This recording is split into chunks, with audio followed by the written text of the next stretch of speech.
তো আমরা লাস্ট কোথায় ছেড়েছিলাম ক্লাস? লাস্ট আমরা দেখেছিলাম বোরের থিওরি থেকে একটা ইলেকট্রন যে কক্ষপথে আছে সেই কক্ষপথের এনার্জি, সেই কক্ষপথের ব্যাসার্ধ মানে রেডিয়াস, এবং ওই কক্ষপথে ইলেকট্রন আবর্তন করলে কত ভেলোসিটিতে ইলেকট্রনটা আবর্তন করবে সেই ক্যালকুলেশন গুলো আমরা করতে শিখেছিলাম। এবং তারও আগের ক্লাসে আমরা দেখেছিলাম বোরের থিওরির যে মেন অ্যাসপেক্ট, যে কোনো একটা অ্যাটমের, বিশেষ করে হাইড্রোজেন অ্যাটমের জন্যই ক্যালকুলেশনটা ছিল ওখানে। যাই হোক, অন্য অ্যাটমের জন্য হবে, সেগুলোও বলা হয়েছে যে hydrogen, helium plus, lithium 2+, beryllium 3+, এরকম টাইপের ইউনি ইলেকট্রনিক সিস্টেমের জন্য আমরা ভালোভাবে বোরের থিওরি দিয়ে লাইন স্পেক্ট্রাল এক্সপ্লেনেশনটা আমরা করতে পারছিলাম, মানে রেখা বর্ণালী। এবার হাইড্রোজেনের রেখা বর্ণালী ছিল, অন্য কোনো অ্যাটমের জন্য আমরা করতে পারি, যে অ্যাটমগুলোর নাম আমি বললাম বেসিক্যালি ওগুলো আয়ন। তো ওই রেখা বর্ণালীর যে রিলেটেড যে আমরা ফর্মুলাটা পড়েছিলাম রিডবার্গ কনস্ট্যান্ট দিয়ে, ওই রিডবার্গ কনস্ট্যান্টের ইকুয়েশনটা থেকে আমাদের নিউমেরিক্যাল আসবে। সেই নিউমেরিক্যালটা আমাদের ইম্পর্টেন্ট। তাহলে আমরা প্রথম যে ফর্মুলাটা দেখেছিলাম সেই ফর্মুলাটা আমরা একবার লিখে নিই। স্যার, ফর্মুলাটা লিখে নিলে আমাদের কি ফর্মুলা ছিল? প্রথম ফর্মুলাটা ছিল না, যে nu bar equal to R into 1/n1² minus 1/n2²। এটা ছিল হাইড্রোজেন অ্যাটমের জন্য বই এভাবে লেখা ছিল। আমি কি বলেছিলাম? অলওয়েজ আমরা Z² দিয়ে মনে রাখবো, ইন্টু Z²। এবার আমাকে যে পরীক্ষাতে সবসময় হাইড্রোজেন বলবে এমন তো কোনো গ্যারেন্টি নেই, অন্য কিছুও বলতে পারে। আচ্ছা, তাহলে nu bar equal to R into 1/n1² minus 1/n2² into Z²। এবার জেড এর ভ্যালু যার জন্য যেরকম, মানে যেমন হাইড্রোজেনের জন্য জেড এর ভ্যালু কত বসবে? জেড এর ভ্যালু বসবে 1, কারণ হাইড্রোজেনের প্রোটন একটাই। হিলিয়াম তো ইউজ করতে পারবো না, হিলিয়াম প্লাস ইউজ করতে হবে, কারণ 1 ইলেকট্রনিক সিস্টেম, সেখানে জেড এর ভ্যালু 2 বসবে। লিথিয়াম 2+, এর জন্য জেড এর ভ্যালু কত বসবে? 3 বসবে। দেন কত আসছে? বেরিলিয়াম 3+, এর জন্য জেড এর ভ্যালু কত বসবে? 4। তাহলে এগুলো হুঁশ রাখতে হবে। অলওয়েজ যে পরীক্ষাতে হাইড্রোজেনের জন্য দেবে এমন তো কোনো গ্যারান্টি নেই, অন্য কোনো অ্যাটমের জন্য যদি দেয় তখন তুই Z² দিয়ে না মনে রাখলে স্কিপ হয়ে যেতে পারে, অথবা মনে পড়ছে না জেডটা কিভাবে ছিল, স্কোয়ার ছিল না মাল্টিপ্লাইড ছিল না ডিভাইড ছিল। তার জন্য আমরা জেনারেল ফর্মুলাটা এভাবে মুখস্থ করবো। তাহলে প্রথম আমরা এই ফর্মুলাটা দিয়ে কিছু নিউমেরিক্যাল দেখবো, তারপরে তো আমরা রেডিয়াস, এনার্জি এবং ভেলোসিটির যে রিলেটেড ফর্মুলাগুলো আমরা আগের দিন পড়েছিলাম, যে লাস্ট যে ফর্মুলাটা এসেছিল, যেমন En = E1 × Z² / n², বা রেডিয়াসের Rn = R1 × n² / z, এরকম টাইপের যে ফর্মুলাগুলো দেখেছিলাম, ওই ফর্মুলাগুলো দিয়ে নিউমেরিক্যাল গুলো আসবে। তাহলে যে ফার্স্ট টাইপের নিউমেরিক্যাল সেটা হচ্ছে এখান থেকে। আর কি, রিডবার্গ কনস্ট্যান্টের ভ্যালুটা মনে রাখতে বলেছিলাম, 109,678 সেন্টিমিটার ইনভার্স এটার ভ্যালু থাকে। আর নিউ বারটা কি? নিউ বারটা কিছুই না, নিউ বার হচ্ছে 1/λ, এটাই হচ্ছে নিউ বার। তাহলে আমাদের প্রথম ফর্মুলা ছিল এটাই। এবার ছায়া প্রকাশনীতে যে সলভ নিউমেরিক্যাল গুলো দেওয়া রয়েছে, যে গাণিতিক উদাহরণগুলো, যে নিউমেরিক্যাল গুলো সলভ আছে, এক্সারসাইজে যেগুলো দেওয়া রয়েছে এক্সারসাইজের গুলো ওরা সলভ করে দিয়েছে, কিন্তু ইন চ্যাপ্টারের ভেতরে যে কোশ্চেন গুলো অ্যাজ এ ডেমো কোশ্চেন দিয়েছে কোনো একটা থিওরি পড়ার পর, ওই কোশ্চেন গুলো করা আমাদের জন্য খুবই দরকার, কারণ ওই কোশ্চেন গুলো ইম্পর্টেন্ট। ওখানে সমস্ত ধরনের টাইপ গুলোর মধ্যে ইনক্লুডেড রয়েছে, এবং ওই কোশ্চেন গুলো ইটসেলফ গুড কোশ্চেন। তো আমরা সেই কোশ্চেন গুলো এক এক করে একটু করি, সমস্ত কোশ্চেন তো করানো সম্ভব হবে না, ডেমো দেখিয়ে দিচ্ছি এই কোশ্চেনটা এইভাবে সলভ হচ্ছে, বাকি কোশ্চেন আমরা এইভাবেই সেম ওয়েতে সলভ করব। আর দু একটা তার মাঝে কিছু ইম্পর্টেন্ট কোশ্চেন থাকে যে কোশ্চেন গুলো ওভারলুক করা যাবে না, বা ডাইরেক্টলি হঠাৎ করে সেই কোশ্চেনের সলভটা দেখে বুঝতে অসুবিধা হবে, সেগুলো তো অবশ্যই করিয়ে দেবো। আর বাকি ডেমো কোশ্চেন তো দেখাচ্ছি। যেমন প্রথম কোশ্চেনটা দেখ, বলেছে কোশ্চেনটা কি, হাইড্রোজেন বর্ণালীতে বামার সারির এইচ আলফা আর এইচ ডেল্টা এই এর তরঙ্গ দৈর্ঘ্য গণনা করো। রিডবার্গ কনস্ট্যান্ট আর 109,678 সেন্টিমিটার ইনভার্স, এক্ষুনি বললাম। আর তরঙ্গ দৈর্ঘ্য বলেছে, মানে ল্যামডা জানতে চেয়েছে। আর আমাদের এখানে নিউ বার দিয়ে ইকুয়েশন আমরা দেখলাম, নিউ বারের ইকুয়েশনটা, নিউ বারের ভ্যালু বেরিয়ে গেলেই আমরা ওখান থেকে ওটাকে রেসিপ্রোকাল মানে 1/, করে দিলেই কি হবে? 1/, করে দিলেই আমার ল্যামডার ভ্যালু বেরিয়ে চলে আসবে। তাহলে মেন ইকুয়েশনটা লিখেছে। যেহেতু হাইড্রোজেনের জন্য বলেছে, তাই এখানে Z² যেটা রয়েছে, Z² এর ভ্যালুটা, জেড এর ভ্যালুটা এখানে 1 বসে গেছে, তাই জেড এর ভ্যালুটা এখানে লিখে নি। এটা হচ্ছে ব্যাপার। আচ্ছা, বামার সিরিজ বলেছে, আমি বারবার বলেছিলাম আমাকে মেন ইকুয়েশনের n1 এর 1/n1² এর ভ্যালুটা বলবে না, সিরিজের নাম বলবে। বামার সিরিজ বলেছে বলে n1 এর ভ্যালুটা বসে গেছে 2, মানে যে কোনো হায়ার এনার্জি লেভেল থেকে 2 তে আসবে, যে কোনো হায়ার এনার্জি লেভেল থেকে 2 তে ডাউন হয়ে আসবে। ঠিক আছে। এর সাথে সাথে বলেছিলাম বামার সিরিজের যেটা first line in the sense 3 to 2 jump, এটাকে আমরা বলি এইচ আলফা, তারপর একটা এইচ বিটা। তাহলে আলফা, বিটা, গামা, ডেল্টা এইভাবে যাচ্ছে। তাহলে আলফা বিটা এর পরেরটা হচ্ছে গামা, গামার পরে কি আসছে 6, এইখান থেকে যে জাম্পটা হবে এই জাম্পের করসপন্ডিং লাইনটাকে আমরা বলবো ডেল্টা। তাহলে কোশ্চেনে আমার কাছে কি চেয়েছে, এইচ আলফা। এইচ আলফা মানে ফার্স্ট লাইন, ফার্স্ট জাম্পটা মানে 3 to 2 জাম্প, এটা জানতে চেয়েছে। তাহলে এইচ আলফা লাইনের জন্য এন, এন এর ভ্যালু মানে এখানে এন টু এর ভ্যালু বলতে চেয়েছে। তাহলে এন টু এর ভ্যালুটা হচ্ছে 3, মানে 3 to 2 জাম্প হচ্ছে, তাহলে H alpha 3 to 2 jump first line.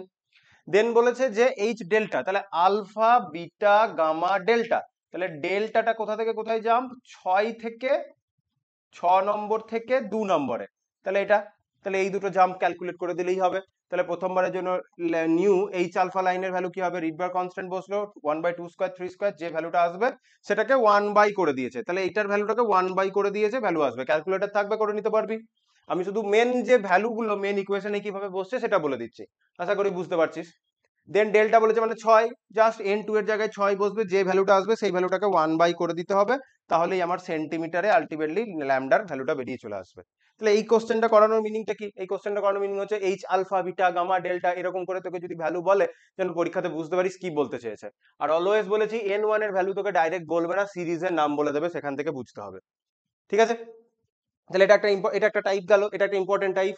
তাহলে এই টাইপটা কি ধরনের টাইপ, তোকে সেকেন্ড লাইনটা মানে এন টু এর ভ্যালুটাকে H alpha H beta H delta এরকম করে গামা ডেল্টা এমনি করে তোকে বলবে। আর বামার সিরিজ বলেছে, তাহলে লিম্যান বামার পার্সেন্ট ব্র্যাকেট এভাবে তো নামগুলো মনে রাখতেই হবে n1 এর ভ্যালুর জন্য, এটা তো আগেও বলেছিলাম। তাহলে এইচ আলফা বিটা এটাকে শিখলাম সেজন্য।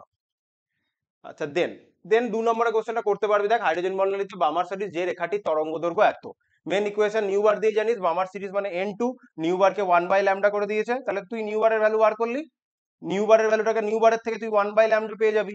তাহলে যে রেখাটির তরঙ্গ দৈর্ঘ্য এত, তাহলে তরঙ্গ দৈর্ঘ্যের ভ্যালুটাকে তুই যদি 1 বাই করে দিস, না তরঙ্গ দৈর্ঘ্যের ভ্যালুটাকে তুই যদি 1 বাই করে দিস, এখানে কি বলা হচ্ছে, তরঙ্গ দৈর্ঘ্যের ভ্যালুটাকে তুই যদি 1 বাই করে দিস, তাহলে এখান থেকে নিউ বার বেরিয়ে চলে আসবে। তাহলে তুই ডাইরেক্ট তরঙ্গ দৈর্ঘ্যের ভ্যালুটাকে 1 বাই করে দিলে নিউ বারের ভ্যালু বেরিয়ে চলে আসছে। তোর কাছে যেটা অজানা সেটা হচ্ছে n2 এর ভ্যালুটা, তাহলে 1/2 স্কয়ার, ওটা হচ্ছে n1 এর ভ্যালুটা, n2 এর ভ্যালুটা জানিস না, তার করসপন্ডিং n2 এর ভ্যালুটা বেরোবে। ওটা যেহেতু এখানে এই ভ্যালুটাকে 2 বসিয়ে দিচ্ছে বলে n2 টাকে শুধু n লিখছে, আর কিছুই না, তুই এটাকে n2 ও লিখতে পারিস, ডাজন্ট ম্যাটার। তাহলে ভ্যালুটা বেরিয়ে গেল n = 4, মানে n2 এর ভ্যালুটা 4, মানে 4 to 2 জাম্প হচ্ছে, তার করসপন্ডিং ল্যামডাটা হবে এরকম। সিম্পল কোশ্চেন, তাই এটা নিয়ে আমি অত আলোচনা করলাম না।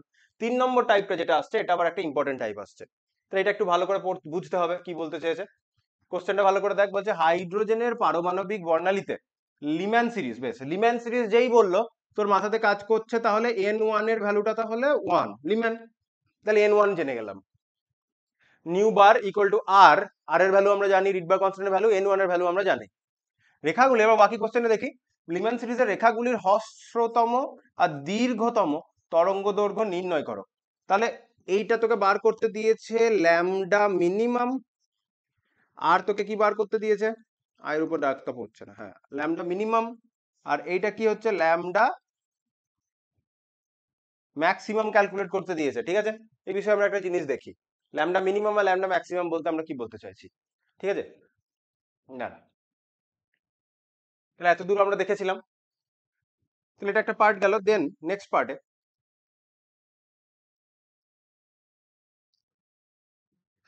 আমরা জানি নিউ বার হচ্ছে মানে হচ্ছে 1 বাই ল্যামডা, এটা থেকে আমরা বলতে পারি new bar is inversely proportional to lambda, এটা বলতে পারি। তাহলে when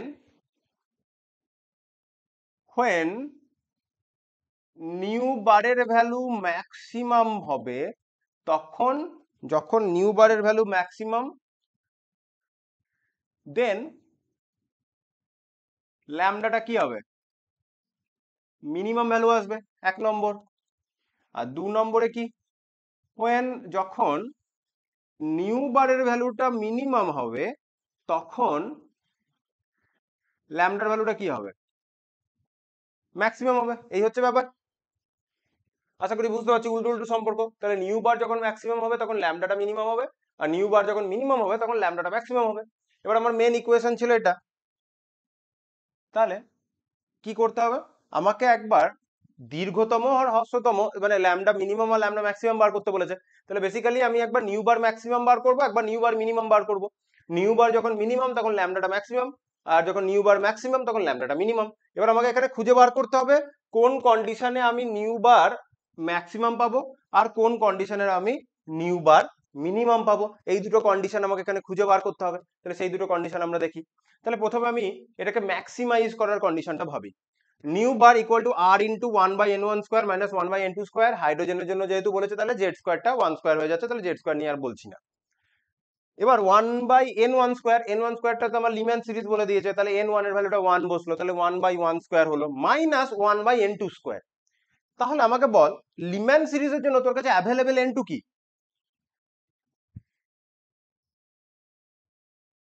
লিম্যান সিরিজের জন্য n1 এর ভ্যালুটা তো 1, আর তোর কাছে অ্যাভেলেবেল n2 এর ভ্যালু তোর কাছে কি আছে? তাহলে 2 আছে, 3 আছে, 4 আছে, অ্যান্ড ডট ডট ডট চললো ইনফিনিটি অবধি। তাহলে 2 3 4 5 এমনি করতে ইনফিনিটি অবধি বসাতে পারি। তাহলে নিউ বারের ভ্যালুটা R into 1/n1 square minus 1/n2 square, তাহলে কিছু একটা বিয়োগ হচ্ছে। তাহলে নিউ বারের ভ্যালুটা নির্ভর করছে আর ইন্টু 1/n1 স্কোয়ার, ওই 1/n1 স্কোয়ার মাইনাস কিছু একটা। তাহলে যেটা বিয়োগ হয়ে যাচ্ছে ওই বিয়োগটাকে আমি যত কম করতে পারবো তত ল্যামডা এর ভ্যালুটা বাড়তে শুরু করবে, তাই না? ল্যামডার ভ্যালুটা R into 1/n1 square minus 1/n2 square, তাহলে 1/n2 স্কোয়ারটা বিয়োগ হয়ে যাচ্ছে।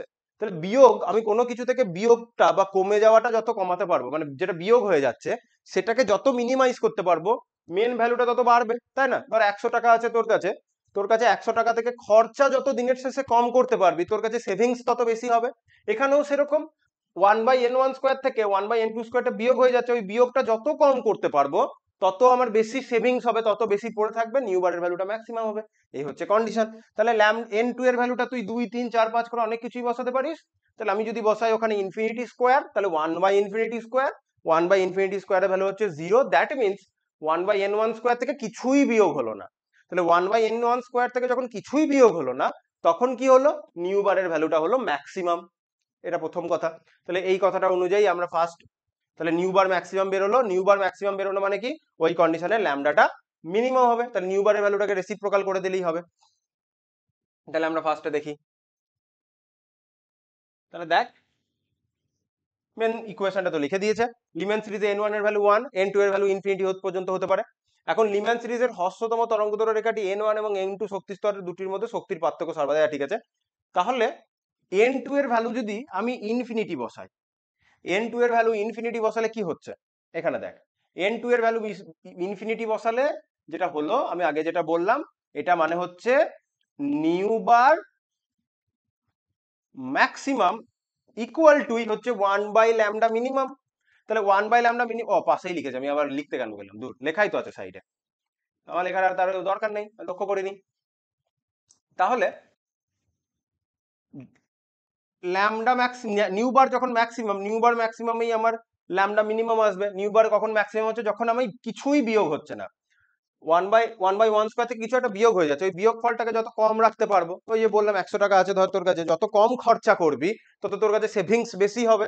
সেরকমই এখান থেকে যত কম বিয়োগ হবে তত বড় সংখ্যা পড়ে থাকবে, নিউ বারের ভ্যালুটা ম্যাক্সিমাম হবে। তাহলে 1/ইনফিনিটি স্কোয়ার, তাহলে আলটিমেটলি পড়ে থাকলো কি 1/ইনফিনিটি স্কোয়ারের ভ্যালু হয়ে যায় 0, তাহলে 1/1 স্কোয়ার, তাহলে শুধুমাত্র রিড বার কনস্ট্যান্টের ভ্যালুটাই পড়ে থাকছে। তো রিড বার কনস্ট্যান্টের ভ্যালুটা পড়ে থাকলো, এটা নিউ বার ম্যাক্সিমাম বেরোলো। নিউ বার ম্যাক্সিমামকে আমি যেই 1 করে দিলাম, তাহলে ওটা তো 1/ল্যামডা মিনিমাম বেরিয়েছিল, নিউ বার ম্যাক্সিমাম মানে কি 1/ল্যামডা মিনিমাম। রেসিপ্রোকাল করে দিলাম, রেসিপ্রোকাল করে দিলে এরকম একটা ভ্যালু আছে। তো দেখা যাবে ক্যালকুলেটর আছে, বাকি তো ক্যালকুলেটরে দেখে নিবি, কনসেপ্টটা বোঝানোর জন্য বললাম। এবার নেক্সট আসছে নিউ বারকে আমি এবার মিনিমাম করব। নিউ বারকে মিনিমাম কখন করতে পারবো? যখন সব থেকে বড় সংখ্যাটা বাদ দিয়ে দিব, তাই না? তোর কাছে সেভিংস কখন সব থেকে কম হবে? যখন তুই খরচাটা সব থেকে বেশি করবি। ধর কোনোদিন 10 টাকা খরচা করলি, কোনোদিন 20 টাকা, কোনোদিন 30 টাকা, তাহলে সেভিংস কোন দিন তোর সব থেকে কম? যেদিন তুই 30 টাকা খরচা করলি। তাহলে সেরকমই এখানে বিয়োগ আমি সব থেকে বড় সংখ্যা কোনটা করতে পারি, তাহলে এখানে বিয়োগ হচ্ছে কোনটা? আসলে বিয়োগ তো হচ্ছে 1/n2 স্কোয়ারটা। এবার n2 এর ভ্যালু তোর কাছে অ্যাভেলেবেল কি 2 3 4 5 করে ইনফিনিটি অবধি, তাহলে 2 3 4 5 টু ইনফিনিটি, এই কটা হচ্ছে n2 এর অ্যাভেলেবেল ভ্যালু।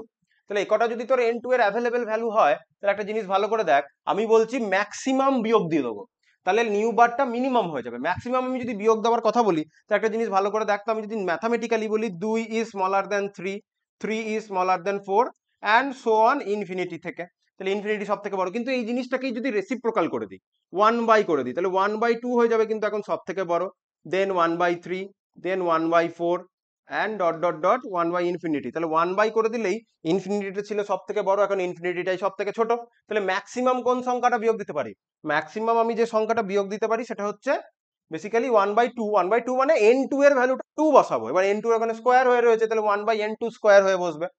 তাহলে ওটা যদি 1/n2 স্কোয়ার হয়ে বসে, তাহলে আমি হাইয়েস্ট বিয়োগ দিচ্ছি, হাইয়েস্ট বিয়োগ দিচ্ছি মানে ওখানে আমার নিউ বার কি বেরিয়ে আসবে, ওখানে আমার নিউ বার বেরিয়ে আসবে মিনিমাম, নিউ বার মিনিমাম বেরিয়ে এলো মানেই 1/λ ম্যাক্সিমাম, তাহলে 2 স্কোয়ার, এখানে 3/4 আর বেরোবে, এখানে যা ভ্যালু হবে হবে, তাহলে 3/4 আর উল্টে গেছে 4/3,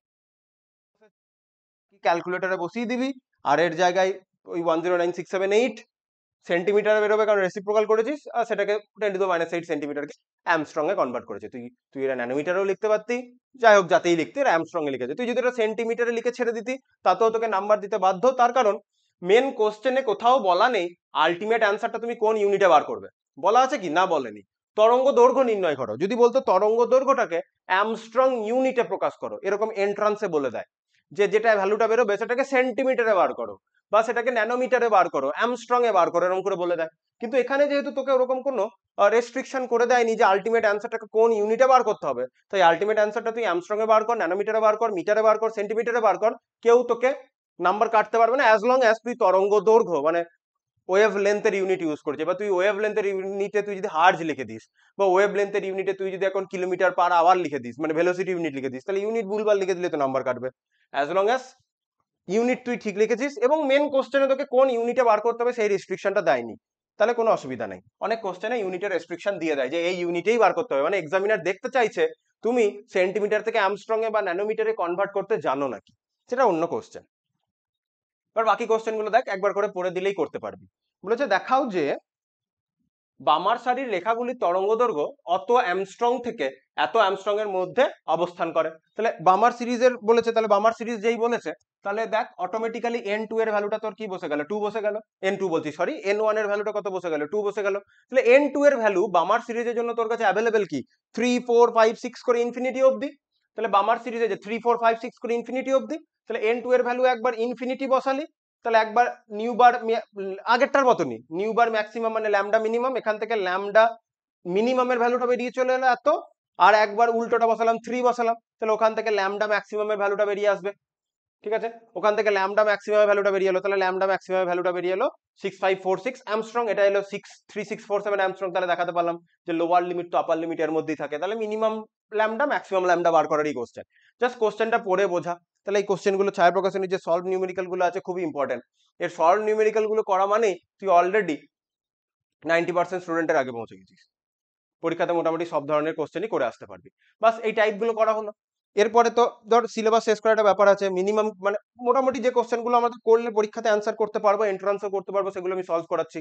এরপরে যখন আমি রিপিটেশনে আসবো, ছায়াপ্রকাশনের যে অনুশীলনী আছে, যেই কোশ্চেন গুলো সলভ তো দেওয়াই রয়েছে, ওই অনুশীলনীতে দেখবি বেশ কিছু কোশ্চেন প্র্যাকটিসের জন্য ওরা দিয়ে রেখেছে। তাছাড়াও এন্ট্রান্সের কোশ্চেন ওখানে আছে, ডাব্লিউবি, জেই মেন্স, নিট, মানে আগে ওটা এআইপিএমটি ছিল, আর জেই মেন্সটা আগে এআই ট্রিপল ই ছিল। যাই হোক, ব্র্যাকেটে এআই ট্রিপল ই লেখা থাকবে, দেখবি কখনো জেই মেন্সের আন্ডারে দেখবি ব্র্যাকেটে এআই ট্রিপল ই লেখা, মানে ওটা জেই মেন্সই ছিল, নামটা চেঞ্জ হয়েছে। নিটের কোনো জায়গাতে হয়তো লেখা আছে ব্র্যাকেটে এআইপিএমটি, নিটই নাম আগে আলাদা আলাদা ছিল। যাই হোক, তাহলে ওই প্রিভিয়াস ইয়ারের কোশ্চেন গুলো আমরা করি, প্র্যাকটিস তো করতেই হবে, প্রিভিয়াস ইয়ারের এন্ট্রান্সের কোশ্চেন করতে হবে, তখন বুঝতে পারবি যে হ্যাঁ কোশ্চেন ঠিকঠাকই আসছে, এমন কিছু কঠিন কোশ্চেন আসছে না, যতটা আমি এখানে পড়িয়েছি সাফিসিয়েন্ট। যাই হোক, তাহলে আমরা রিডবার কনস্ট্যান্টের যে ইকুয়েশনটা, এখান থেকে কি টাইপের কোশ্চেন আসতে পারে মোটামুটি আমরা দেখলাম, তার মধ্যে ল্যামডা ম্যাক্সিমাম ল্যামডা মিনিমাম এটা আমার একটা ইম্পর্টেন্ট টাইপ। দেন আমরা চলে যাব যে আগের দিন যে ফর্মুলা গুলো আমরা দেখলাম না, তিনটে মেন ফর্মুলা ছিল, তিনটে মেন ফর্মুলার মধ্যে প্রথমটা ছিল আমার রেডিয়াসের।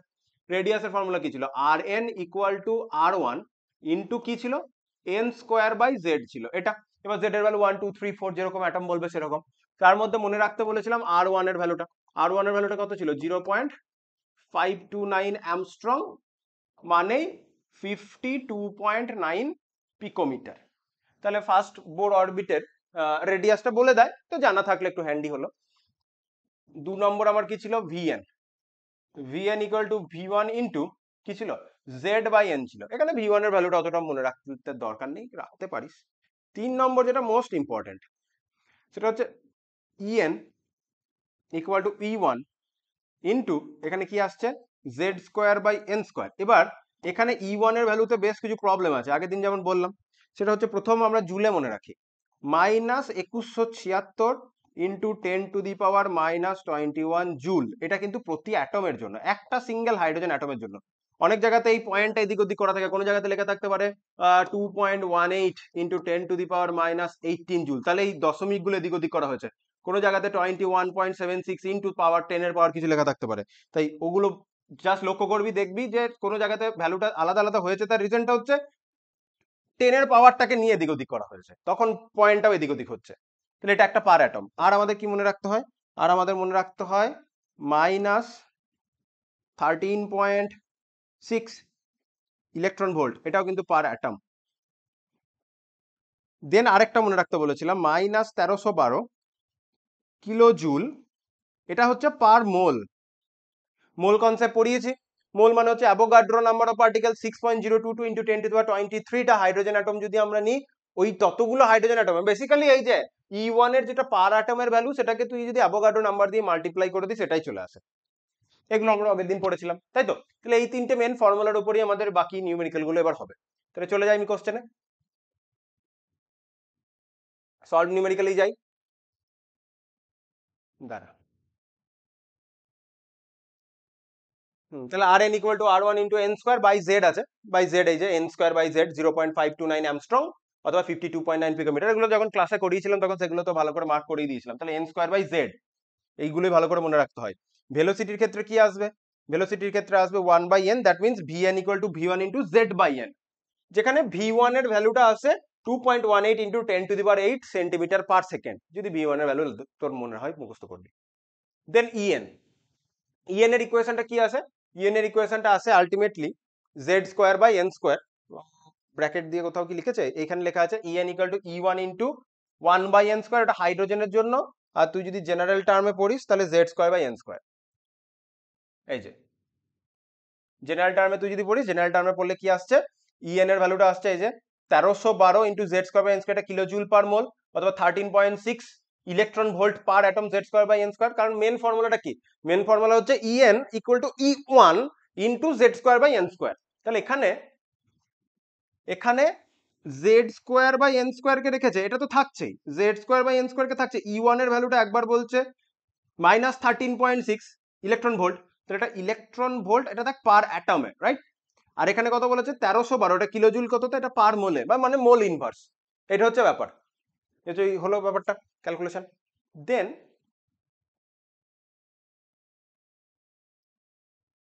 এবার একটা জিনিস দেখবি যে এখানে নেগেটিভ সাইনটা কেন নেই, কারণ এখানে গতিশক্তির ক্যালকুলেশন করেছে। এবার গতিশক্তির আগের দিন যখন ক্যালকুলেশনটা করলাম তখন দেখবি গতিশক্তির, আরে কালার করি, গতিশক্তির ক্যালকুলেশন করেছে, তাই এখানে নেগেটিভ সাইনটা নেই। কারণ গতিশক্তির আর মেন যে এনার্জির ইকুয়েশনটা ছিল দেখবি অলমোস্ট একই রকম আছে, তার জন্য নেগেটিভ সাইনটা জাস্ট গতিশক্তিতে থাকে না। আগের দিনে যখন ক্লাস করেছিলাম সেই পিডিএফটা তো লেখা নেই, নেই, সেটা থাকলে আমি দেখাতে পারতাম। বেশ চল এখানটায়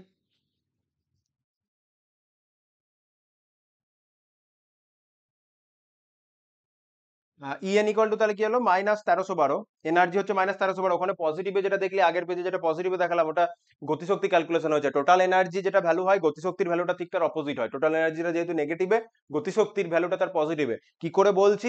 আগের দিন যখন এইগুলোর ক্যালকুলেশন দেখিয়েছিলাম, সেখানে দেখিয়েছিলাম যে কাইনেটিক এনার্জিটা মানে টোটাল এনার্জিটা নেগেটিভ কাইনেটিক এনার্জি আসছে, পোটেনশিয়াল এনার্জির সাথে কিভাবে সম্পর্ক, সেই জিনিসপত্রগুলো কিন্তু আগের দিনের ক্লাসে দেখানো হয়েছে। ক্যালকুলেশন দেখবি তাহলে বুঝে যাবি। মেন যেটা energy calculation -1312 into Z square by N square kilo joule per mole, per mole হলে কিন্তু এটা পার মোলের ভ্যালুটা এটা। আর তুই যদি পার অ্যাটমে করতে চাস, এই দেখ 2.18 ইন্টু 10⁻18, আমি যেটা লিখেছিলাম 2176 ইন্টু 2176 ইন্টু 10⁻21 লিখেছিলাম। তাহলে এই 10 এর পাওয়ারটার উপর নির্ভর করছে, তাহলে জুল পার অ্যাটমে। যে ওটাকেই দেখ, এই বইয়েই ওরা আবার আরেকটা কনভেনশন ইউজ করেছে, এই বই আবার এই আরেকটা কনভেনশন ইউজ করেছে। দেখ E1 এর ভ্যালু -2176 ইন্টু 10⁻21 জুল, অথবা -13.6 ইলেকট্রন ভোল্ট, এই ভ্যালুটা কিন্তু পার অ্যাটম। দ্যাট মিনস আমি আবার এখানে দেখাই, এটা কিন্তু ভালো করে একটু লক্ষ্য করবি, এটা একটু ভালো করে লক্ষ্য করতে হবে। দেখ -2176 ইন্টু 10⁻21 জুল পার অ্যাটম, অথবা -13.6 ইলেকট্রন ভোল্ট, ওটা পার অ্যাটম, অথবা 1312 কিলো জুল পার মোল। কখন কি দিয়েছে কোশ্চেনে ভালো করে, পার মোল দিয়েছে না পার অ্যাটম দিয়েছে, তাই কনফিউশন যেন না লাগে যে আলাদা আলাদা ভ্যালু আসছে কেন, জুলেই বা কিলো জুলেই দুরকম ভ্যালু আসছে কেন, একটা পার অ্যাটম একটা পার মোল, একই কথা বারবার বারবার বলছি। এবার মেন নিউমেরিক্যাল দেখায়।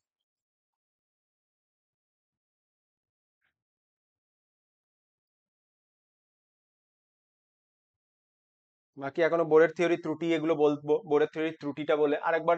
বোরের থিওরির যেটা মেরিটস, এখান থেকে কোশ্চেন আসতে পারে, মেরিটস ইন দ্য সেন্স সাফল্য, 2 নম্বরে কোশ্চেন আসতে পারে, কারণ বেশি কোশ্চেন তো তোদের সেমিস্টারে দেওয়া জায়গা নেই, মার্কসই তো খুব কম।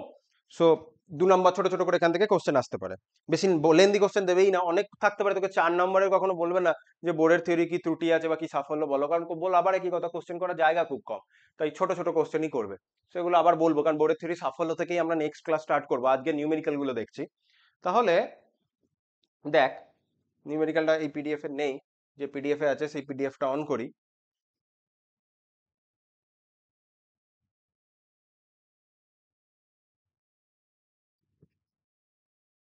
তাহলে এখান থেকে দেখ, ছায়া প্রকাশনী পেজ, পেজ নাম্বার কোথায়, পেজ নাম্বার গুলো কেটে গেছে রে, যাই পেজ নাম্বার কেটে গেছে, খুঁজে পেয়ে যাবি, খুঁজলেই বইয়ে পেয়ে যাবি। তাহলে দেখ বলেছে কোশ্চেন গুলো, দেখ সিম্পল কোশ্চেন, এমন কিছু কঠিন কোশ্চেনই না, পরীক্ষাতে সুন্দর করতে পারবি। দেখ বলেছে হাইড্রোজেন পরমাণু, যেই তোকে হাইড্রোজেন পরমাণু বললো তোর মাথাতে কাজ করবে, আচ্ছা হাইড্রোজেন পরমাণু মানে Z=1 বসবে, এনার্জির ক্যালকুলেশনে Z²/n² উপরে Z²টা 1² হয়ে গেল, ঝামেলা মিটে গেল। তার শক্তিমাত্রা বলেছে -2.17 × 10⁻18। আমি আবার বলছি, আমি কোনো 2176 লিখেছিলাম কেন, 10⁻21 নিয়েছিলাম, পাওয়ারটা এদিক ওদিক করা। জুল, এই দেখ পার অ্যাটমে দিয়েছে, হলে পঞ্চম কক্ষে শক্তিমাত্রা কত, তাহলে আমাদের ফর্মুলা কি, En = E1, এখানে En টা কত দিয়েছে, এখানে En দিয়েছে E5 ইন্টু E1, E1 এর ভ্যালুটা তুই বসাবো, আমরা E1 এর ভ্যালু মাইনাস, এই যে মাইনাস এত বসালাম, by n Z²/n², Z² value 1, 5 নম্বর কক্ষ বলেছে n² ভ্যালু 25, তাহলে E1 এর ভ্যালুটাকে 25 দিয়ে ডিভাইড করে দিলেই হয়ে যাবে, এত joule per atom. Simple question, আশা করি পরীক্ষাতে দিলে করতে পারবি, একবারই হয়ে যাবে। ওই মেন যে 3টে ইকুয়েশন আমি এক্ষুনি বোর্ডে লিখলাম, এই যে 3টে ইকুয়েশন, এই 3টে ইকুয়েশনই আমার মেন, আগের দিন এই 3টে ইকুয়েশনের জন্যই এত যুদ্ধ করা, যে কিভাবে ডিরাইভ করলাম, কিভাবে ডিরাইভ করলাম, শুধুমাত্র এই 3টে ইকুয়েশন দিয়ে কাজ করার জন্য। আচ্ছা, আবার কোথায়, আবার হ্যাঁ এখানে যাই, ব্যাক করি, দেখ এখানে করছিলাম। হুম, তারপরে কোশ্চেন দেখ, তারপরে কোশ্চেন দিয়েছে যে হাইড্রোজেন অনুরূপ পরমাণু, তো অবশ্যই হাইড্রোজেন অনুরূপী হবে, কারণ হাইড্রোজেনের মতো হতে হবে তো, মানে 1 ইলেকট্রনিক সিস্টেম হতে হবে তো, যদি হাইড্রোজেনের মতো 1 ইলেকট্রনিক সিস্টেম না হয় আমরা করতে পারবো না। আগে কোশ্চেনটা পড়ে না, হাইড্রোজেন অনুরূপ পরমাণুতে ইলেকট্রনের মুখ্য শক্তিগুলো মানে n = 1 2 3 4, বোর্ডের থিওরিতে তো একটাই শক্তি স্তর, কোয়ান্টাম মেকানিক্সে গিয়ে দেখবো 4 ধরনের আসবে। মুখ্য শক্তি স্তরগুলি শক্তিমাত্রা কি সমহারে পরিবর্তিত হয়, ব্যাখ্যা করো। এই জিনিসটা আগের দিন বলেছিলাম, তাও আমি আরেকবার এখানে রিক্যাপ করি। আগের দিন এটা বলেছিলাম যে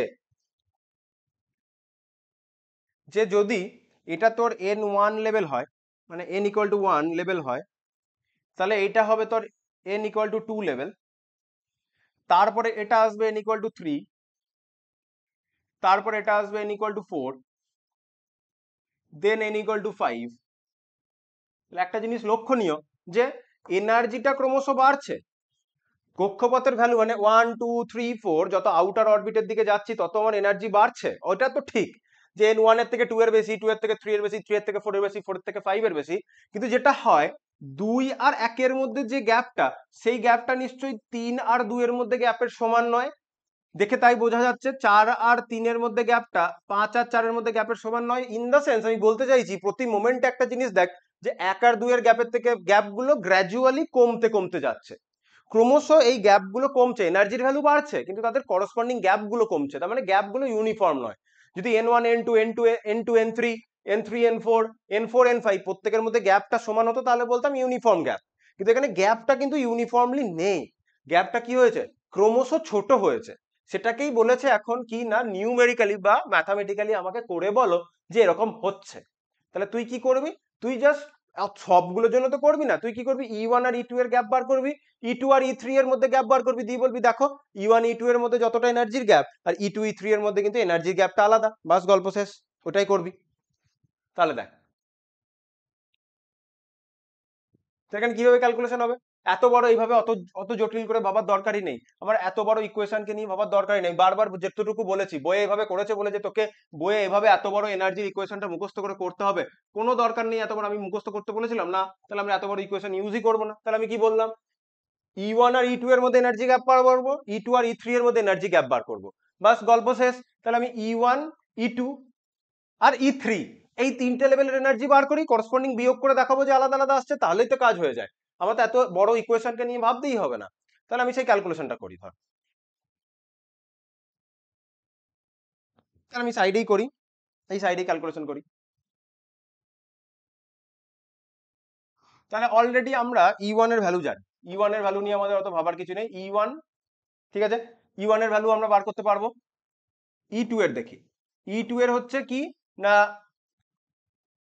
E1 into Z square by N square, হাইড্রোজেনের জন্যই করছি, তাহলে 1 স্কোয়ার বাই E2 স্কোয়ার, মানে 2 স্কোয়ার। তাহলে E2 এর ভ্যালুটা আসছে E1 বাই 4 আসছে, ক্লিয়ার। আর E3 এর বার করছি, E3 এর আসছে আবার কি E1 ইন্টু জেড স্কোয়ার, মানে 1 square by 3 square, that means আসছে E3 এর ভ্যালু আসছে E1 বাই 9। তাহলে আমি যদি এখন E2 যদি গ্যাপ বার করি, E1 মাইনাস E2 এর মধ্যে আমরা যদি গ্যাপ বার করি, তাহলে E1 এরটা আমি E1 ই রাখলাম, আর E2 টাকে E1 টার্মে বসালাম, E1 বাই 4। তাহলে ভ্যালুটা কত আসছে? ভ্যালুটা আসছে 3/4 E1। তুই যেটাকে জুলে ভাবিস জুলে, ইলেকট্রন ভোল্টে ভাবলে ইলেকট্রন ভোল্টে, E1 এর ভ্যালুটা যেরকম বসাবে সেরকম। এবার কি করব, E1 মাইনাস E2 টা বেরোলো, এবার বার করব E2 মাইনাস E3। তাহলে E2 মাইনাস E3 দুটোকে E1 টার্মে আমরা নিয়ে চলে এসেছি। একটা এসেছে E1 বাই 4, আর একটা কি এসেছে, একটা এসেছে E1 বাই 4, আর একটা হবে E1 বাই 9। তাহলে E1 by 4 R E1 by 9 মানে কত হচ্ছে, 4 9 36, এখানে 36 লসাগু আসছে, আর এখানে 9 মাইনাস 4 মানে 5, 5 বাই 36 E1 যত জুল। তাহলে তুই এখান থেকে লিখে দিলি যেহেতু E1 minus E2 is not equal to E2 minus E3, তাহলে দুটো দুটো এনার্জি গ্যাপ, মানে 1 আর 2 আর 2 আর 3 এর মধ্যে গ্যাপটা সমান আসছে না। তাহলে এই এনার্জি গ্যাপ গুলো কন্টিনিউয়াসলি বা এনার্জিটা কন্টিনিউয়াসলি বাড়লেও, যেটা এনার্জি লেভেলের এনার্জি বাড়লেও গ্যাপটা ইউনিফর্ম নয়, এটা আমরা বলে দিতে পারলাম এখান থেকে। ঠিক আছে, তাহলে আমার অত বড় এই এত বড় ইকুয়েশন আমার মনে রাখার দরকারই নেই। দেখ একই এসেছে, 3/4 এসেছে, এবং ভাই দেখ আমি কি করেছি, এবার দেখ বুঝতে পারবি, এটা বড় ইকুয়েশন নিয়েছে। তো আমার কি এসেছে, আমার প্রথমটাতে এসেছিল গ্যাপটা 3/4 E1, 3/4 E1, এই যে বাকি এই যে কনস্ট্যান্ট টার্মটা পড়ে থাকে, জেড স্কোয়ারটাকে ছেড়ে দে, জেড স্কোয়ারটা তো হাইড্রোজেনের জন্য 1 স্কোয়ার, ঠিক আছে। ওটা আচ্ছা আচ্ছা ঠিক আছে, জেড স্কোয়ারটা না কাটলেও অসুবিধা নেই। আমি হাইড্রোজেন, আমি ওখানে যে ক্যালকুলেশনটা করলাম আমি হাইড্রোজেনের জন্য ক্যালকুলেট করেছি। ওরা এখানে কোশ্চেনে কি বলেছে, কোশ্চেনে হাইড্রোজেন বলেনি, হাইড্রোজেন অনুরূপ কোনো পরমাণুতে বলেছে, তাই ওরা জেড স্কোয়ারটাকে রেখে দিয়েছে। তাই আমার ইস্যু কিছু নেই, আমি জেড স্কোয়ারের জায়গায় যদি হাইড্রোজেনের জন্য বলি, তাহলে জেড স্কোয়ারের জন্য বললাম, হাইড্রোজেনের জন্য দেখালাম, তাহলে জেড স্কোয়ারের জায়গাটা 1 স্কোয়ার বসিয়ে দিলাম, কোনো ইস্যু নেই। আর তুই এখানে জেড স্কোয়ার টার্মেও আমি রেখে দিতে পারতাম, তাতেও কোনো ইস্যু থাকতো না। বেশ, যাই হোক, তাহলে জেড স্কোয়ারটা 1 যদি আমি হাইড্রোজেনের জন্য ধরে চলি, জেড স্কোয়ারটা 1 হলো, তাহলে এই যে বাকি জেড স্কোয়ারটা 1 বসে গেলে যে বাকি টার্মটা পড়ে রয়েছে minus 2 pi square m E⁴ by h square, Z স্কোয়ারটা 1 মানে আমি হাইড্রোজেনের জন্য ধরে চলছি, তাহলে এটা E1ই, কিন্তু মানে 3/4 E1, যেহেতু হাইড্রোজেন সদৃশ বলেছে একটা জেড স্কোয়ার সাইডে রয়ে গেছে। দেন E2 মাইনাস E3 করেছে, দেখ জেড স্কোয়ারটা যদি হাইড্রোজেনের জন্য ধরিস 1 স্কোয়ার, বাকি টার্মটা কিন্তু E1, 5/6 E1ই আসছে। আমি ওখানে শুধুমাত্র পার্টিকুলার হাইড্রোজেনকে ধরে চলেছি, এবার হাইড্রোজেন সদৃশ বলেছে বলে জেড স্কোয়ারটা রয়ে গেছে, এটুকুই আর কি ব্যাপার। তো যেহেতু E1 E2 আর E2 E3 এর মধ্যে গ্যাপটা সমান নয়, তাহলে আমরা বলতে পারছি হাইড্রোজেন পরমাণুতে ইলেকট্রনের শক্তিমাত্রাগুলো সমহারে পরিবর্তিত হয় না, এনার্জি গ্যাপটা নন ইউনিফর্ম। ঠিক আছে, ওরা জেড স্কোয়ারটা রেখে দিয়েছে কারণ হাইড্রোজেন সদৃশ। আমি শুরুতে বললাম হাইড্রোজেনের জন্য যদি আমরা ক্যালকুলেট করে দেখি, তাহলে এটা আরেকটা কথা বলবো, যেমন নিউ বার ইকুয়াল টু আমরা R into 1/n1 square minus 1/n2 square, এই কোশ্চেনটা একটা অল্টারনেটিভ ওয়েতেও আমরা সলভ করতে পারি, যে জিনিসটা আমি বলিনি সেই জিনিসটা দেখাবো। E1 আর E2 এই দুটো এনার্জি লেভেল ধরে তাদেরকে বিয়োগ করে দিলে তুই দুভাবে এনার্জি লেভেল বার করতে পারিস গ্যাপ। সেটা হচ্ছে কোনো একটা লেভেল বার করে, ধর E2 লেভেল এনার্জি বার করলি, E3 লেভেল এনার্জি বার করলি, তাদেরকে বিয়োগ করে দিলি, এভাবে করতে পারিস ইন্ডিভিজুয়ালি বার করে, যেটা আমি এখানে করলাম। আরেকটা আছে দুটো লেভেলের মধ্যে, এনার্জি লেভেলের মধ্যে এনার্জি গ্যাপ বার করতে গেলে একটা ডাইরেক্ট ওই 1/n1 square minus 1/n2 square, যেটা আগে রিডবার্গের ইকুয়েশন দেখেছিলাম, ওরম টাইপেরও আরেকটা ইকুয়েশন হয়, সেই ক্যালকুলেশনটা দেখাবো, ওই ক্যালকুলেশনটা দিয়েও এটাকে করা যেত। ঠিক আছে, তো সেই ক্যালকুলেশনটা দেখাবো এটা কি করে আসছে, তো সেটা নেক্সট ক্লাসের মধ্যে জন্যই রাখবো, একদিনে সবকিছু বলছি না। এটা সেম জিনিস দেখালাম, হাইড্রোজেন ধরে বললাম, পরের দিন ওটা ওই যে জেনারেল টার্মে বললাম, কারণ আমি বারবার যেটা করতে চাইছি সেটা হচ্ছে তোদেরকে ওই বড় টার্মটা যেন না মুখস্থ রাখতে হয়, সেইটার চেষ্টা করছি। তো আরেকটা ছোট জিনিস আছে, যে যখন দুটো এনার্জি লেভেলের মধ্যে গ্যাপ বার করতে হবে না, তখন তুই ইন্ডিভিজুয়ালি বার করে বিয়োগ করলি তাতেও হয়, বা একটা ডাইরেক্ট ইকুয়েশনও দাঁড় করানো যায়, যেখানে ডাইরেক্ট n1 আর n2 এর ভ্যালু প্লাগ ইন করে দিলেই এনার্জি গ্যাপটা বার করে দেবে। কিন্তু ওই nu bar equal to R into 1/n square 1/n2 square minus ওরকম টাইপের ইকুয়েশন আসে, কিন্তু ওই রিড বা কনস্ট্যান্টের জায়গাটা একটু চেঞ্জ থাকে, তো সেটা নিয়ে আলোচনা করে দেবো। নেক্সট কোশ্চেন দেখ, বলতে যখন হাইড্রোজেন পরমাণু একটি ইলেকট্রন দ্বিতীয় বোর কক্ষক থেকে প্রথম বোর কক্ষে লাফিয়ে মানে n=2 থেকে n=1 এ নামে, তখন বিকীর্ণ ফোটনের তরঙ্গ দৈর্ঘ্য, এই দেখ বিকীর্ণ ফোটনের তরঙ্গ দৈর্ঘ্য এখানে কোশ্চেনেই বলে দিয়েছে অ্যামস্ট্রং ইউনিটে বার করো, কোশ্চেনেই বলে দিয়েছে এটাকে অ্যামস্ট্রং ইউনিটে বার করতে হবে, তুই সেন্টিমিটার মিটারে রাখতে পারবি না, এটা হচ্ছে ব্যাপার। তাহলে ইএন এর এই টোটাল ইকুয়েশনটা লিখেছে ইএন এর, আমার অত চাপ নাই, আমি কি জানি দুটোর মধ্যে বিয়োগ করে বার করব। দ্বিতীয় কক্ষক থেকে প্রথম বোর কক্ষকে নেমেছে, এটা বার করতে দিয়েছে।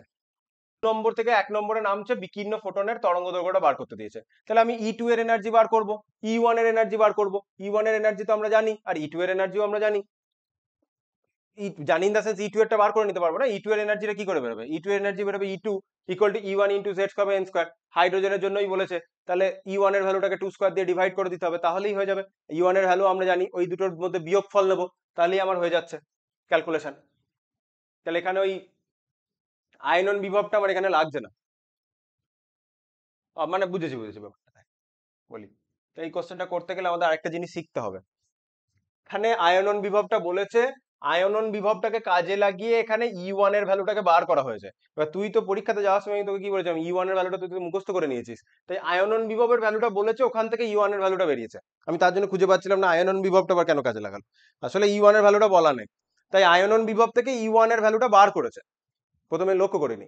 এবার তার জন্য একটু আয়নন বিভবের ব্যাপারটা বলতে হবে, এবং আয়নন বিভবের সাথে বোরের ফার্স্ট অরবিটের এনার্জির কি সম্পর্ক, সেই বিষয়টা নিয়ে একটু আলোচনা করে এই এনার্জির ক্যালকুলেশনটা করতে হবে, ওই আয়নন বিভবের পার্টটাও রয়েছে, তো আয়নন বিভবের পার্টটা থেকে আমরা কিভাবে ক্যালকুলেট করবো সেটা আমরা নেক্সট ক্লাসে আলোচনা করে দেবো, তাহলে এই কোশ্চেনটা নেক্সট ক্লাসের জন্য থাকলো, ঠিক আছে। তাহলে এটা এখনো করে দেওয়া যায়, কেন করা যাবে না, E1 এর ভ্যালু তুই জানিস, E1 এর ভ্যালু তুই জানিস, জুলে তুই যদি বার করিস 2.16 × 10⁻⁻21, 2.16 বলছি, সরি, -2176 × 10⁻⁻21 জুল পার অ্যাটমে বার করলি, E1 এর ভ্যালু জানিস, ওখান থেকে E2 বার করলি, E1 E2 এর মধ্যে বিয়োগফল বার করলি, ওটাই ডেল্টা ই, ওটাই ডেল্টা ইটাই বেরোবে hc/λ, সেখান থেকে ভ্যালু বেরিয়ে চলে আসবে, মানে বলতে চাইলাম যেহেতু তুই E1 এর ভ্যালুটা জানিস, তাহলে E2 এর ভ্যালুটা তুই বার করলি, E2 = E1 মানে -2176 × 10⁻⁻21 জুল ইন্টু z²/n², 1²/2², তাহলে 4 দিয়ে ডিভাইড করে নিলি, আর E1 এর ভ্যালু তো তুই জানিস, তাহলে E2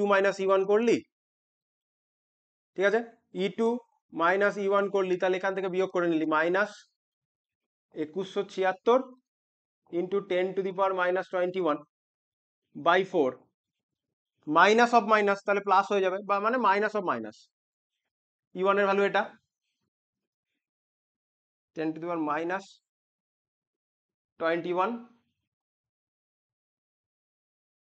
জুলে এখানে ভ্যালু বেরোবে, তুই এখানে এটাকে বিয়োগ করে নিতে পারিস, এটা বিয়োগ করলে যেটা হচ্ছে মাইনাস, আমি যদি মাইনাস মাইনাসের প্লাস হয়ে যাচ্ছে, তাহলে মাইনাস নয়, আমি শুধু পজিটিভ 2176 যদি কমন নিই, তাহলে এই লাইনটা তো আমি লিখতে পারি, এই জায়গাটা আমি ঠিক করে দিই, দেখ, তাহলে মাইনাস অফ মাইনাসটাকে আমি কাজের সুবিধার জন্য করে নিলাম পজিটিভ, হ্যাঁ, আমি এখানে বিয়োগ করছি পজিটিভ 21, বিয়োগ নয় কমন, পজিটিভ 2176 × 10⁻⁻21 আমি যদি কমন নিই, তাহলে আমার পরে কি থাকবে, এখানে -1/4 শুধু 1, তাহলে পরে থাকবে 1 - 1/4 পরে থাকবে, 1 - 1/4 মানে কি 3/4, রাইট, তাহলে 3/4 ইন্টু 2176 ইন্টু 10⁻⁻21, এটা জুলে আসছে, এটাই ডেল্টা ই, এই E2 - E1 টাই ডেল্টা ই, এই ডেল্টা ই = আমি লিখতে পারি কি hc/λ, তাহলে এখান থেকে আমি যখন ল্যামডা বার করব, তাহলে ল্যামডা বার করলে কি হবে, দেখ ল্যামডা বার করছি in the sense 3 × h × c, 3 বলছি 4 × h × c, এটা তলায় ভাগ হবে, তাহলে 4 ইন্টু প্ল্যাঙ্ক কনস্ট্যান্ট 6.626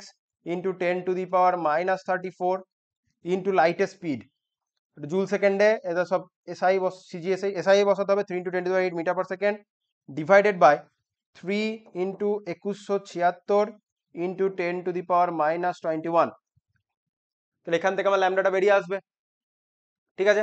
তাহলে দেখে নিতে হবে ইউনিট কি হচ্ছে, এখানে জুল পার সেকেন্ড আছে, এখানে জুল আছে, জুল জুল কাটবে, এখানে মিটার পার সেকেন্ড আছে, এখানে পার জুল জুল জুল সেকেন্ড আছে, এখানে মিটার পার সেকেন্ড আছে, আবার সেকেন্ড সেকেন্ড কাটবে, এখানে জুল পার সেকেন্ড, এখানে নিচে জুল, এই যে ইউনিট দেখাচ্ছি, রিডবার্গ কনস্ট্যান্ট, সরি প্ল্যাঙ্ক কনস্ট্যান্টের এইচ এর জন্য বলছে জুল সেকেন্ড, উপরে কি আছে লাইটের স্পিড, মিটার পার সেকেন্ড মানে মিটার সেকেন্ড ইনভার্স, বাই নিচে জুল, তাহলে জুল জুল কাটলো, সেকেন্ড ইনভার্স কাটলো, তাহলে তার পরে থাকছে মিটার। তাহলে এখান থেকে যে ভ্যালুটা বেরোবে সেটা মিটারে বেরোবে, মিটারটাকে এখন অ্যামস্ট্রং এ কনভার্ট করে নিয়ে যেতে হবে এটা।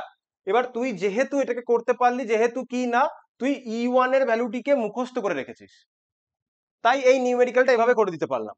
এবার কোশ্চেনটা যেটা ইনটেন্ডেড ওয়েতে ছিল, তোর E1 এর ভ্যালু মুখস্থ ছিল বলে তুই করে দিতে পারলি। এবার কোশ্চেনের ইনটেন্ডেড ওয়েতে কি ছিল? কোশ্চেনের ইনটেন্ডেড ওয়েতে ছিল যে E1 এর ভ্যালু বলবো না, তোমাকে আমি হাইড্রোজেনের আয়নন বিভবের ভ্যালুটা বলে দেবো, হাইড্রোজেনের আয়নন বিভবের ভ্যালুটা বলে দেবো, আয়নন বিভবের ভ্যালুটাকে কিছুভাবে কাজে লাগিয়ে তোকে E1 এর ভ্যালুটা বার করতে হবে, ঠিক আছে? এবং ওটা আর্গ পার অ্যাটমে বলেছে, আমি কিন্তু ডাইরেক্ট জুল ইউজ করেছি। আর্গ পার অ্যাটমে বার করলে তোর কিন্তু আলটিমেট যে অ্যান্সারটা আমার মিটারে বেরিয়েছিল এখানে কিন্তু সেন্টিমিটারে বেরিয়েছে, যেহেতু ওটা আর্গ পার অ্যাটম ইউজ করেছে। টোটাল বারবার আমরা ভ্যালুগুলো জুলে ইউজ করেছি, আর্গে ইউজ করিনি, তার জন্য ওখানে একটু ভ্যালুটা অন্যরকম লাগছে। ওই 2.17 ইন্টু 10⁻11 আর্গ এসেছে, যখন জুলে বার করতাম তখন 2.17 ইন্টু 10⁻18 জুল হতো, তাহলে 10⁻7 এ এদিক ওদিক হচ্ছে। যাই হোক, তার জন্য আলটিমেট অ্যান্সারটা কিন্তু সেন্টিমিটারে এসেছে। আমাদের অ্যান্সারটা কিসে আসবে? যেহেতু আমি জুলে ইউজ বসিয়েছি তাই আমার মিটারে আসবে, সেটাকে অ্যামস্ট্রং এ কনভার্ট করতে হবে। এবার এই জায়গাটুকু পরের দিন এক্সপ্লেন করবো, যে E1 এর ভ্যালু মুখস্থ ছিল বলে তো স্যার করে দিতে পারলাম, যদি E1 এর ভ্যালু মুখস্থ না হতো তাহলে আমি কি করে বার করতাম E1 এর ভ্যালুটা, সেটার জন্যই আয়নন বিভবের টপিকটা বলেছে। এবং এই আয়নন বিভব এবার বলে তাহলে তো আমি তো E1 এর ভ্যালু মুখস্থই করছি, আমি আয়নন বিভবটা আবার বুঝতে যাবো কেন? অনেক সময় শুধু আয়নন বিভবের কোশ্চেন করে দেয়, তখন অ্যান্সার করতে পারবি না। সেই অ্যান্সারটা করতে পারার জন্য আয়নন বিভব রিলেটেড কিছু নিউমেরিক্যাল আছে যেখানে আয়নন বিভবটাকে কাজে লাগাতেই হবে, তো সেটার জন্য আয়নন বিভবের ব্যাপারটা শিখতে হবে, ওটা নিয়ে আর পরের দিন আলোচনা করে দেবো। নিউমেরিক্যালের জন্য ওই টপিকটা বুঝতে হবে। আজকে E1 এর ভ্যালু মুখস্থ ছিল বলে আয়নন বিভবকে স্কিপ করে দিয়ে নিউমেরিক্যালটা করে নিতে পারলাম। আচ্ছা, নেক্সট বলেছে হাইড্রোজেন পরমাণুতে যখন একটি ইলেকট্রন তৃতীয় কক্ষক থেকে লাফিয়ে প্রথম কক্ষকে নামে, তখন যে শক্তি রশ্মি রূপে নির্গত হয় তার কম্পাঙ্ক এবং তরঙ্গ দৈর্ঘ্য নির্ণয় করো। ওই একই কোশ্চেন, তৃতীয় কক্ষ থেকে প্রথম কক্ষকে নামছে, তাহলে থার্ড বোর্ডের অরবিটের energy E3 equal to E1 into Z square by N square. Hydrogen বলেছে তাহলে 1 স্কোয়ার মানে হাইড্রোজেনের ফার্স্ট বোর্ড অরবিট -2176 ইন্টু 10⁻21 জুলকে 9 দিয়ে ডিভাইড করে দিতে হবে Z square by N square, কারণ থার্ড বোর্ড অরবিটে। তাহলে ওদের মধ্যে এনার্জি গ্যাপটা তুই বার করে নিলি, এনার্জি গ্যাপটা যেই বেরিয়ে গেল, তাহলে সেই এনার্জি গ্যাপ যদি বেরিয়ে যায় সেখান থেকে তুই কি বার করে নিতে পারবি? তাহলে এনার্জি গ্যাপ বেরোলো মানে hc বাই ল্যামডা করে ওখান থেকে ল্যামডা করে নিতে পারবি। ল্যামডা জানিস মানে আবার new new lambda equal two তুই সি, তাহলে সেখান থেকে নিউ বার করে নিতে পারবি। অথবা আরেকটা জিনিসও করা যেতে পারে, যেটা ডাইরেক্ট জানিস, যে প্রথম কক্ষক থেকে তৃতীয় কক্ষের নামে যে শক্তি নির্গত হবে, তাহলে কি হবে? থার্ড কক্ষক থেকে 1 নম্বর কক্ষকে, প্রথম কক্ষকে লাফিয়ে নামছে, তাহলে আমি আবার নিউ বারের ইকুয়েশন কাজে লাগাতে পারি। ওরা এটাকে এরকম করে দিয়েছে বলে অত ভয় পাওয়ার কিছু নেই। ওরা ইকুয়েশনটা কিভাবে লিখেছে সেটা দেখায়, এইভাবে লিখেছে, ভয় পাওয়ার কিছু নেই। আমার মেন ইকুয়েশন কি ছিল? মেন ইকুয়েশন ছিল nu bar equal to R into এই যেটা ছিল ব্র্যাকেটের মধ্যে সামথিং সামথিং। যেহেতু ওরা ডাইরেক্ট কম্পাঙ্ক বার করতে চাইছে, তাই নিউ বারকে কম্পাঙ্কে কনভার্ট করেছে। কিভাবে? নিউ বার ইকুয়াল টু, আমি পরের লাইনে কি লিখতে পারি এটাকে, 1/λ ইকুয়াল টু আর ইন্টু ব্র্যাকেটের মধ্যে সামথিং সামথিং। এবার ল্যামডাটাকে আমরা কি জানি, ল্যামডার সম্পর্ক কি জানি? আমরা জানি nu lambda equal to C. তাহলে এখান থেকে আমি লিখতে পারি যে 1/λ ইকুয়াল টু, আমি যদি বার করতে চাই, দেখ আমি যদি লিখি নিউ বাই সি, ওটাই তো হচ্ছে দেখ 1/λ, ক্রস মাল্টিপ্লিকেশন করলাম, তাই তো লিখতে পারি। তাহলে এখানে 1/λ যেটা আছে, 1/λ জায়গাতে আমি কি লিখতে পারি, nu by C equal to R into third ব্র্যাকেটের মধ্যে সামথিং, এটা ইকুয়াল টু পরের লাইনে লেখা যায় nu equal to R into C ব্র্যাকেটের মধ্যে সামথিং। তাহলে আমার মেন ইকুয়েশন ছিল nu bar equal to R into something, nu bar ছিল, কিন্তু এখানে কিন্তু নিউ বার দেয়নি, এখানে কি দিয়েছে, এখানে দিয়েছে শুধু নিউ, মানে কম্পাঙ্কে কনভার্ট করে নিয়েছে। তাহলে নিউ বার থেকে নিউতে এভাবে কনভার্ট করা হয়েছে, আর ইন্টু সি একটা এক্সট্রা টার্ম এসেছে। তাহলে রিড বার কনস্ট্যান্টের ওটা ইউজ করেছি, রিড বার কনস্ট্যান্ট ইউজ করে আমরা কি জানি, n1 মানে যেখানে জাম্প করে আসে, n2 মানে যেখান থেকে জাম্প করে, এখানে কোথা থেকে জাম্প করেছে 3 নম্বর কক্ষক, তাই n2 এর ভ্যালুটা বসেছে 3 আর n1 এর ভ্যালুটা বসেছে 1। ওখান থেকে নিউর ভ্যালুটা বেরিয়ে গেল, নিউ যেই পেয়ে গেলি, nu equal to C by lambda equal to C by nu করে তুই ল্যামডার ভ্যালুটা ওখান থেকে বার করতে পেয়ে গেলি। এই হচ্ছে কোশ্চেন। তাহলে আবার ওই আগের আজকে শুরুতে যে ক্লাসটা করলাম রিড বার কনস্ট্যান্টের কোশ্চেন, রিড বার কনস্ট্যান্টের কোশ্চেন এভাবে দিতে পারে, বসে গেল। আর আলটিমেটলি তুই নিউ বার বার করে আরেকটা জিনিসও করতে পারতি, এত ঝামেলা করার দরকারই ছিল না। মেন ইকুয়েশন যেটা পড়েছিস তুই, মেন ইকুয়েশন করেছিস nu bar equal to R into 1/n1 square minus 1/n2 square, n1টা হচ্ছে 1, n2 টা হচ্ছে 3, ওখান থেকে নিউ বারের ভ্যালু বেরোবে, নিউ বারকে উল্টে দিতিস ল্যামডা বেরিয়ে যেত, তাহলে আগে ল্যামডা বেরোতো, ল্যামডাটা যেই বেরিয়ে গেল তুই জানিস nu lambda equal to C, তাহলে ল্যামডার ভ্যালুটা বার করে দিতি সি বাই নিউ, তাহলে লাইটের স্পিড দিয়ে লাইটের স্পিড বাই যে নিউ, সরি ল্যামডা বার করতে, নিউ বার করছি, সরি ল্যামডাটা আগে বেরিয়েছে, নিউ বার করছি, আমি নিউ বার করে দিয়েছিলাম, ল্যামডা বার করে দিয়েছিলাম আবার। তাহলে প্রথম ক্ষেত্রে নিউ বার মেন যে ইকুয়েশন পড়েছি ওখান থেকে নিউ বারের ভ্যালুটা বেরোলো, নিউ বারের যে ভ্যালুটা বেরোলো সেটা ইকুয়াল টু 1/λ, তো ওখান থেকে ল্যামডা বেরিয়ে গেল, আর আমরা জানি nu lambda equal to C, তাহলে নিউ বার করতে হবে, তাহলে সি বাই ল্যামডা করে দিলেই নিউ এর ভ্যালুটা বেরিয়ে চলে আসতো। তাহলে এটা করলেও হতো, ওখান থেকে শুরুতে ওটাকে ঘুরিয়ে নিউ বার করে ল্যামডা বার করে অত না করলেও হতো, যদি ওটা পোষায় সেটাও করবে, আমি দেখিয়ে দিলাম কি করে নিউ বার থেকে নিউতে কনভার্ট করেছে ওটা, এ হচ্ছে ব্যাপার। বেশ, নেক্সট কোশ্চেন। হ্যাঁ, হাইড্রোজেন পরমাণু ইলেকট্রনটি প্রথম কক্ষক থেকে তৃতীয় কক্ষকে উন্নীত হলে কক্ষপথের ব্যাসার্ধ কতগুণ বাড়ে? তাহলে আমাদের ফর্মুলা কি, r n equal to r one into n square by Z, তাহলে r three equal to r one into 9 by, মানে 3 square by 1, n square by Z 3 square, তাহলে r n equal to 9 into r one, তাহলে 9 times বেড়ে যাচ্ছে, তাহলে দেখ r three equal to 9 into r one, তাহলে কত গুণ বৃদ্ধি পেয়ে গেল, 9 টাইমস বৃদ্ধি পেয়ে গেল, বাস হয়ে গেল। ভেলোসিটির একটা কোশ্চেন আছে, বলছে হাইড্রোজেন পরমাণু তৃতীয় কক্ষে আবর্তনশীল ইলেকট্রনের বেগ নির্ণয় করো। নিউক্লিয়াসের ইলেকট্রনটি প্রতি সেকেন্ডে কতবার আবর্তন করে? বেগ, ভিএন এর ইকুয়েশন তুই জানিস, এটা ডাইরেক্ট বড় ইকুয়েশনটা লেগেছে, এটা একটা বাজে কোশ্চেন, কারণ গোটা ইকুয়েশনটা লাগছে না, তুই বেগ নির্ণয় করতে বলেছে, তুই কি করে বার করবি? তাহলে তৃতীয় কক্ষের বেগ, এবার তাহলে তুই আরেকটা জিনিস করেও বার করতে পারতি, সেটা হচ্ছে তুই যদি ভি1 এর ভ্যালুটা মুখস্থ রাখিস, তাহলে ভি1 এর ভ্যালুটা যদি মুখস্থ থাকে তাহলে ভিএন মানে v equal to v into Z by n, হাইড্রোজেনের জন্য বলেছে তাহলে 1 বসে যেত, আর এন এর ভ্যালু বসে যেত 3, তাহলে ভি1 এর ভ্যালুটা তোকে মুখস্থ রাখতে হতো, সে ক্লাসে শুরুতে আজকে শুরুতে দেখালাম না ভি1 এর ভ্যালুটা, তো ভি1 এর ভ্যালুটি তো গেলে তোকে মুখস্থ রাখতে হতো, দিয়ে তোকে বসাতে হবে, তবে গিয়ে ভি3 এর ভ্যালু বেরোবে। তাহলে ভি1 এর ভ্যালুটা আমরা যদি একটু মুখস্থ মতো করে নিই, তাহলে ভি1 এর ভ্যালুটা আমরা কি পাচ্ছি, এই তো 2.18 into 10⁸, 2.18 into 10⁸ centimetre per second, সেটাই ভি1 এর ভ্যালুটা বেরিয়েছিল। তাই তুই যদি ভি1 এর ভ্যালুটাই, বা এখানেও লেখা আছে দেখ ভি1, প্রথম কক্ষে ইলেকট্রনের বেগ ভি1 হচ্ছে 2.18 into 10⁸ centimetre per second, main ইকুয়েশনে তাহলে ভিএন মানে এখানে ভি3 বার করতে দিয়েছে এই কোশ্চেনটায়, তাহলে তুই এখানে যখনই ভি থ্রি বার করতি তাহলে ভি1 এর এই ভ্যালুটা ইউজ করতি, জেড এর ভ্যালুটা তো 1 বসে যেত, আর এন এর ভ্যালুটা 3 বসতো, মানে 2.18 ইন্টু 10⁸ টাকে 3 দিয়ে ডিভাইড করে দিলেই ভি3 এর ভ্যালুটা বেরিয়ে চলে আসতো।